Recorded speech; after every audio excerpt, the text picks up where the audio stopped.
U.S. President Joe Biden has told his Israeli counterpart that he supports a ceasefire between Israel and Palestinian militants. Biden's phone call with Israel's Prime Minister Benjamin Netanyahu came as Israeli jets unleashed another barrage of airstrikes on Gaza. Palestinian militant group Hamas has continued to fire rockets at Israeli cities. More than 200 people, the vast majority of them Palestinians, have been killed in over a week of violence. Israeli airstrikes hit Gaza early on Tuesday morning. It's the 8th day of fighting between Israel and Hamas militants. In Gaza, the casualties are mounting, many of them civilians. Gaza's hospitals, already struggling with the COVID-19 pandemic, are stretched to their limits. This small girl is among the injured.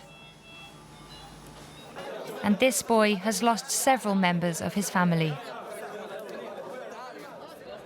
The bombardments have destroyed homes and displaced tens of thousands of people. The humanitarian situation is deteriorating.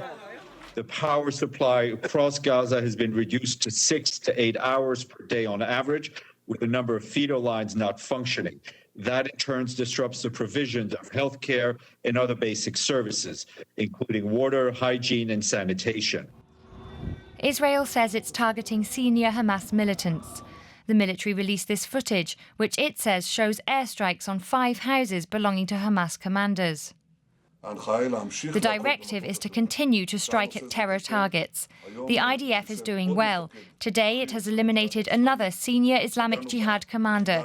We have hit a Hamas naval unit, and we continue to strike at underground infrastructure, the Hamas metro, and other targets.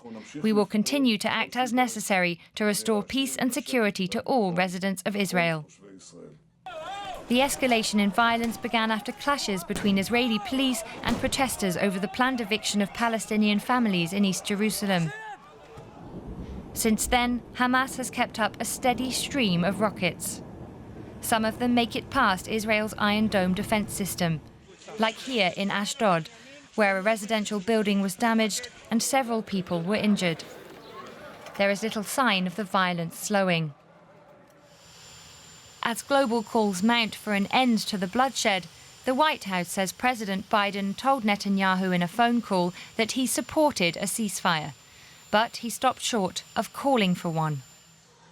It's a ceasefire that these families are waiting for, sheltering in a UN school in Gaza, waiting for the bombs to stop. Let's get an update from our Jerusalem correspondent, Tanya Kramer. Tanya, what's the latest on the fighting? Well, I can tell you that some rocket fire has resumed early this morning, and that came after an almost 6-hour pause in rocket fire coming out from Gaza. From within Gaza, residents reported another night of intensive air bombardment by the Israeli military. The Israeli military has said that they're targeted again residential buildings homing Hamas leaders. Rocket launches, but also they had 62 planes, as they say, operating within a very short time to target again what they call the metro system, this tunnel system inside Gaza that is used reportedly by Hamas and other militants to move around underground in Gaza. We have not yet any figures of casualties or injuries among the civilian population in Gaza.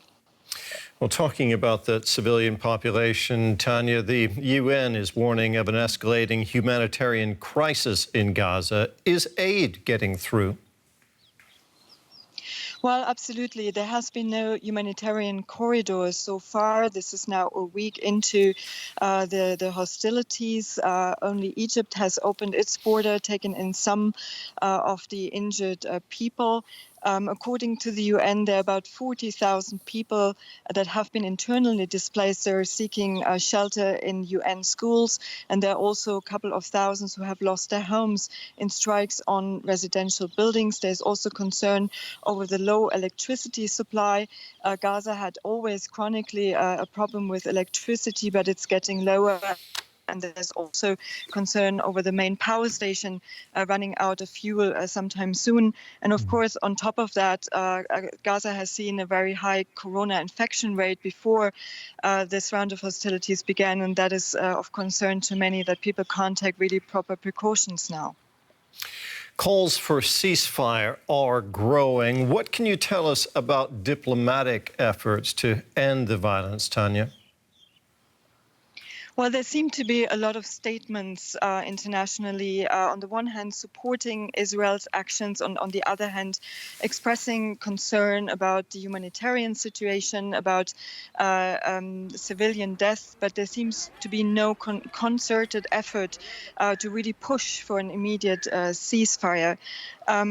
We know that there are mediation efforts, or at least talks going on behind the scenes, with Egypt most likely leading those efforts between Hamas and Israel. But we also heard from Israel, for the moment at least, that they want to continue their campaign.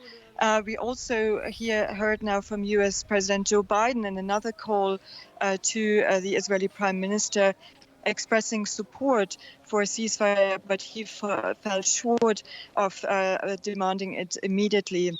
So there's a lot going on, but we don't really know whether there will be any breakthrough anytime soon.